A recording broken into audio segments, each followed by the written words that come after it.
je suis comme tout le monde, quoi. Je suis à la fois intéressé. Je connais la société de la Renaissance anglaise qui avait effectivement cette liberté de parole ou une liberté apparente et avec beaucoup de sous-entendus. Mais j'imagine que vous devez avoir du mal. Alors là, vous multipliez les difficultés pour la traduction parce que il faudrait que je lise vos traductions. Mais qu'est-ce qu'en font les metteurs en scène? Alors vous avez parlé de Thomas Joly là, tout à l'heure, mais comment dire, vous pouvez, il y a un certain seuil à partir duquel vous ne pouvez pas aller au-delà.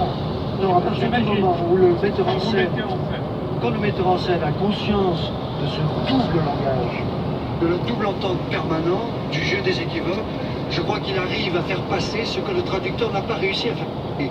Et quand la quasi-impossibilité de faire passer à longueur de pièce. Donc c'est ce jeu entre metteur en scène, traduction et acteur, bien entendu, qui prennent en charge la pornographie, le substrat pornographique, la base continue pornographique du texte. Mais ce qui me désole, c'est de voir des mises en scène qui se contentent de l'histoire romanesque ou tragique ou comique et qui ne voient pas la destruction de ce genre par la pornographie shakespearienne. Alors, presque une écriture inconsciente ou quoi? Vous savez véritablement, il était tellement imprégné de sexualité que, dans le fond, son écriture trahissait constamment son inconscient. C'était un langage qui est naturel. Il n'est pas du tout le seul à son époque à faire ça. Couverture de livres chez Bertrand Christian, on voit un homme et une femme qui chantent une flûte, de la flûte, mais on se dit aussi, bon, c'est une belle représentation particienne de la fellation. Je dis sans moi, ce n'est pas tout à fait vrai, hein. Je finis toujours par revenir. La compagnie des poètes, c'est vendredi prochain, même heure, mais un retour en studio à la Maison de la Radio. Aujourd'hui, il y a la technique, Emmanuel Morsdancan, Sébastien Huel, Martin Guénard et Gaël Braouzek, et puis toujours Thierry Beauchamp à la préparation, François Connac à la réalisation. Je rappelle que le Printemps des Poètes fête ses 20 ans, qu'il se tient encore jusqu'au 25 mars, que mardi prochain, Jacques Roubaud débarrasse sa bibliothèque idéale à la médiathèque Françoise Sagan à Paris et que François Cheng donnera lecture le lendemain à la bibliothèque historique de la ville de Paris. Vous trouverez le détail du programme ainsi que toutes les actualités de Jacques Larac, nombreuses et Jean-Pierre Richard sur le site de l'émission à réécouter, partager et podcaster sur franceculture.fr à 17h.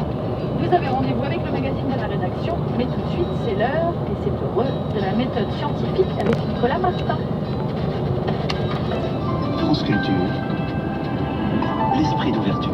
France Culture présente le Salon Livre Paris. Cette année, près de 3000 auteurs français et internationaux vous donnent rendez-vous partout. Du 15 au 18 mars, 4 jours de dédicaces, d'animation et de flânerie littéraire. L'Europe sera cette 39e édition. Retrouvez les émissions de France Culture en direct. Le Livre Paris, entrée gratuite pour les moins de 18 ans. Livre Paris, du 15 au 18 mars, un partenariat France Culture avec le Figaro. Chaque week-end sur France Culture, des histoires du réel pour raconter l'universel, une histoire particulière. Christine Bernard. Ce week-end, la star, c'est un inspecteur de police.